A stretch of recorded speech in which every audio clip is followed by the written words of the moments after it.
Hi friends, welcome to another story time with Miss Edwards. Today's story is called Little Red. It is retold by Pam Shiller, retold because she didn't make up this story, she's just telling it in a different way. So this story is similar to Little Red Riding Hood.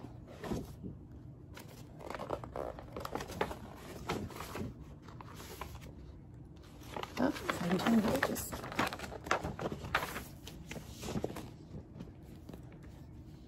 Make sure you can see him. Once upon a time, in a town not far away, there lived a sweet little girl and her mother. The little girl's mother made her daughter a beautiful hat from red wool. It suited the little girl so well that she wore it every day. For that reason, everyone called her Little Red. Do you have something that you really like to wear? A favorite hat, a favorite shirt, a favorite pair of shoes? Me too. One day, her mother told Little Red that her grandmother was sick in bed with a cold, not the coronavirus. She handed her a basket to take to her grandmother. In the basket, there was a jar with soup, fruit, and bread. Little Red set out immediately to go to her grandmother, who lived across town. To get there, she had to go through the woods. Now, immediately, that means she's going to do it right away, right? Not wasting time.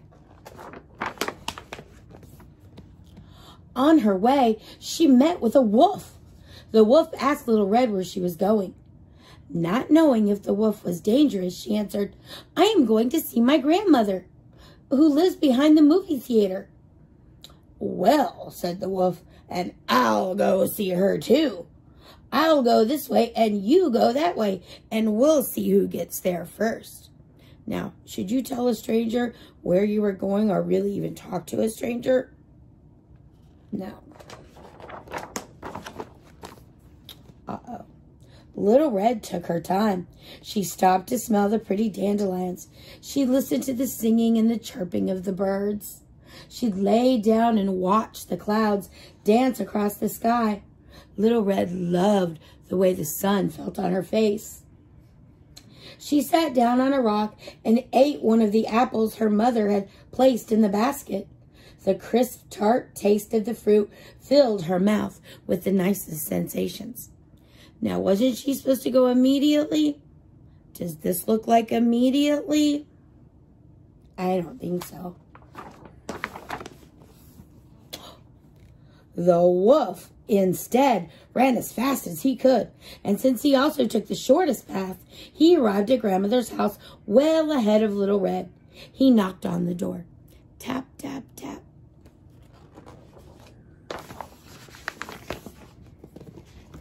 "Who's there?" cried Grandmother from her bed. "It's me, Little Red," replied the wolf, disguising his voice. Grandmother was delighted to see her granddaughter. She was delighted that her granddaughter had come to see her. She said, "Come in, sweet child," without even looking out the window to make sure it was her granddaughter.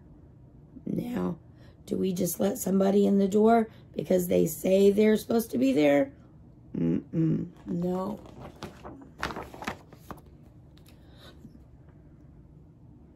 The wolf opened the door and immediately grabbed Grandmother, tied her up with the belt of her robe, and tossed her in the closet. He then took one of her nightgowns, put it on, and climbed into her bed. He anxiously awaited the arrival of Little Red. After some time, Little Red knocked at the door. Tap, tap, tap. "Who's there?" cried the wolf, again disguising his voice. Disguising his voice means he's trying to sound like somebody that he isn't. He's trying not to sound like himself. He's trying to trick somebody. Little Red heard the big voice of the wolf. Hearing the big voice of the wolf was worried. She thought to herself, "That cold must have made Grandmother's voice hoarse." Kind of like Miss Edwards. It is your granddaughter, Little Red." The wolf cried out to her, softening his voice as much as he could. "Come in, sweet child." Now, she looks worried, doesn't she? Think if I wasn't sure if it was safe to go in, you don't go in. Little Red opened the door and headed straight to her grandmother's bedside. As she got close to the bed, she was frightened. Her grandmother didn't even look like herself. The cold had made her eyes look strange, and her nose was several times its size. Thinking that her grandmother's ears must also be stopped up, she moved closer and said in a loud voice, "Grandmother, you don't look like yourself. What big eyes you have. All the better to see you with, my dear."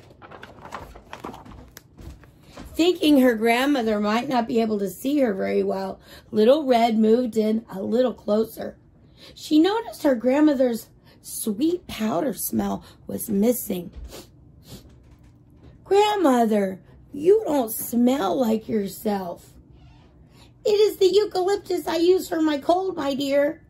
Little Red then reached for her grandmother's hand, but the wolf's paw didn't feel like her grandmother's soft hand. It was rough and coarse. Immediately, Little Red let go. She moved in a little closer and surveyed her grandmother's face more carefully. "Grandmother, what big ears you have. All the better to hear you with, my dear." Now, at this point, Little Red should have known something was not right.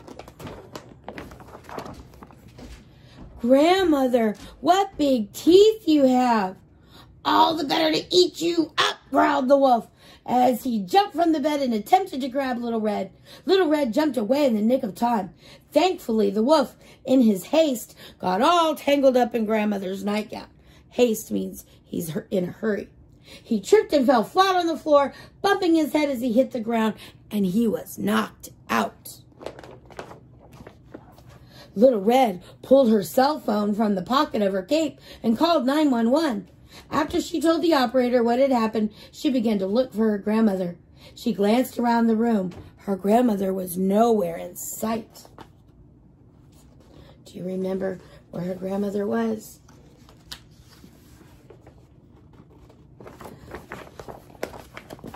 Little Red stood still and listened quietly in hopes of hearing her grandmother.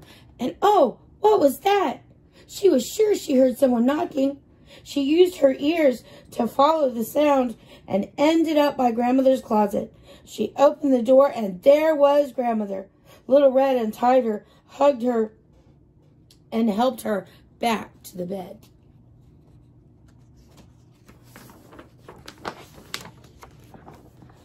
As Little Red watched the animal obedience school officer haul the wolf out to the wagon, she thought to herself, "I sure learned an important lesson today.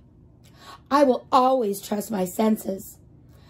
That wolf didn't sound like my grandmother. He didn't look like my grandmother. He didn't smell like my grandmother. And he didn't feel like my grandmother. He was an imposter. My senses told me that. An imposter means he was somebody pretending to be someone else."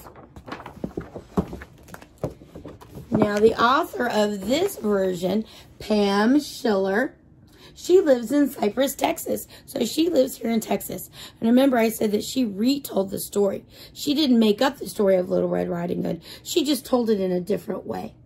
And Diana Magnuson was the illustrator. She lives in Michigan. Remember, the illustrator draws the pictures. And here's that big old scary wolf. He is scary looking, isn't he? All right, friends. Thank you for joining me for another story time. And I want you to remember, I love you and I miss you. And I can't wait till we're together again. Bye, friends.